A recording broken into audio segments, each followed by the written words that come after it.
Hello everyone, I am Siddhant Kadam and welcome back to a video on basics of stock market. तो previous lecture में हमने क्या देखा कि what is stock market के basics क्या होते हैं, स्टॉक मार्केट में किसी भी कंपनी को जज किस तरह से किया जाता है on fundamental basis, technical basis हमने देखा, उसके एनालिसिस के टाइप्स देखे। उसके बाद हमने देखा कि ह्यूमन साइकोलॉजी क्या होती है, ओके, प्राइजेस मूव कैसे होते हैं, उसके बाद इन्वेस्टर के टाइप्स कौन से होते हैं, ओके। उसके बाद हमने देखा कि ट्रेडिंग और इन्वेस्टमेंट के टाइप्स कौन से होते हैं। ये सब हमने प्रीवियस वीडियोस में बहुत अच्छी तरह से देखा, ओके। अब इस वीडियो में हम देखेंगे कि कंपनीज जो स्टॉक मार्केट में होती है, ओके, वो किस तरह से स्टॉक मार्केट में आती है, ओके, कौन से प्रोसेस से स्टॉक मार्केट में आती है, किस तरह से लोगों को शेयर्स खरीदने के लिए कंपनी अवेलेबल होती है, किस तरह के क्राइटेरियाज होते हैं। Will be discussing in this video that how does a company get listed in stock market। जिस तरह से हर कंसेप्ट को हम एग्जांपल के साथ समझते हैं, तो ये भी जो कंसेप्ट है कंपनी कैसे लिस्ट होती है स्टॉक मार्केट में, चलो इसको भी एक एग्जांपल के साथ समझते हैं, ओके। तो किसी रिनाउंड कंपनी का नाम लेते हैं, जैसे कि टाटा, ओके, टाटा का नाम लेते हैं, समझते कि टाटा ने अपनी जर्नी कंप्लीट कैसे की स्टॉक मार्केट में विद एन एग्जांपल। तो रतन टाटा सर, ओके, उनको स्टार्टअप करना है, okay, we are considering things कि उनको स्टार्टअप करना है, उनके पास एक बिजनेस प्लान है, ओके, एक बिजनेस एजेंडा है उनके पास।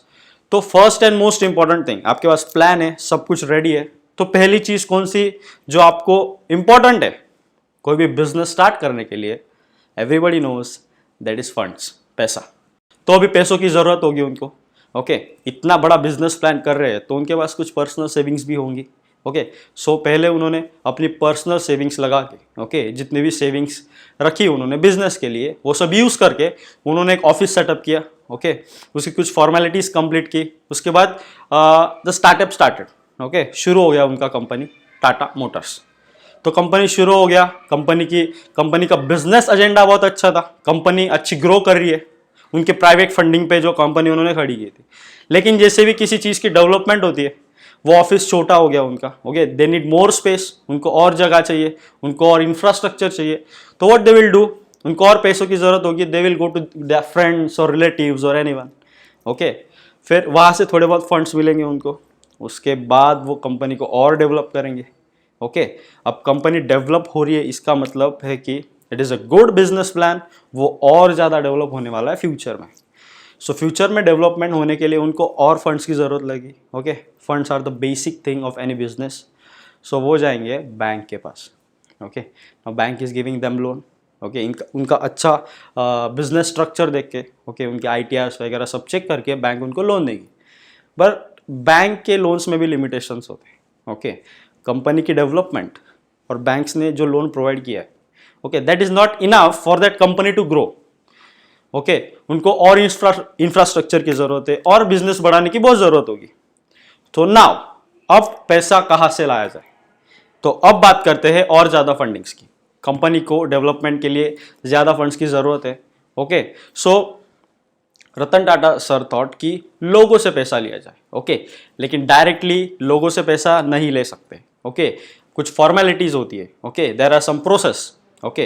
So what he thought was listing his company into stock market. Listing a company in stock market and raising funds from people, ये पूरे प्रोसेस को बोलते हैं IPO, okay. So basically Ratan Tata sir ने उनकी कंपनी टाटा मोटर्स का IPO लॉन्च किया stock market में to raise more funds from people. और ये पूरी प्रोसीजर को, I repeat, is known as IPO, that is initial public offerings। Initial company के स्टार्टिंग में, स्टॉक मार्केट के करियर की स्टार्टिंग में कंपनी जो फंड्स रेज करती है उसको बोलते हैं initial public offering, okay.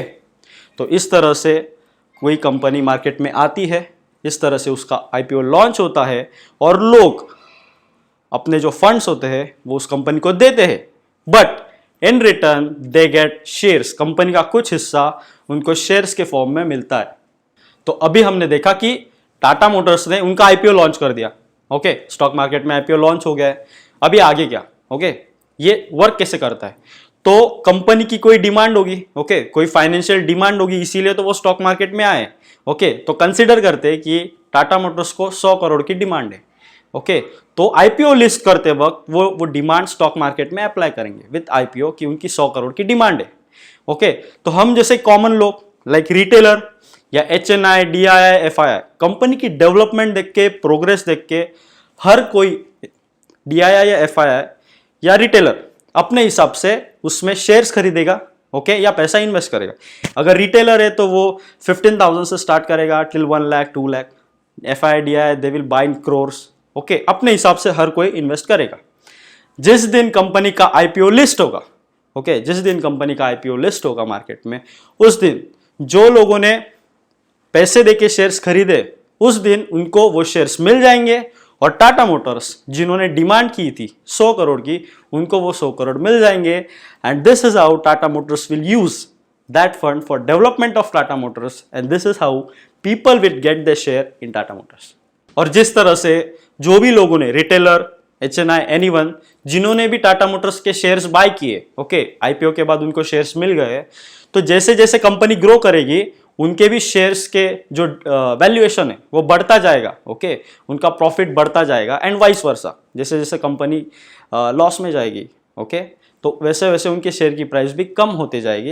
And this is how the whole system of prices after IPO works. So hope so आपको आईपीओ के बारे में इनफ इंफॉर्मेशन मिल गई होगी। Okay so stay tune, like and subscribe for more videos and learning. Thank you.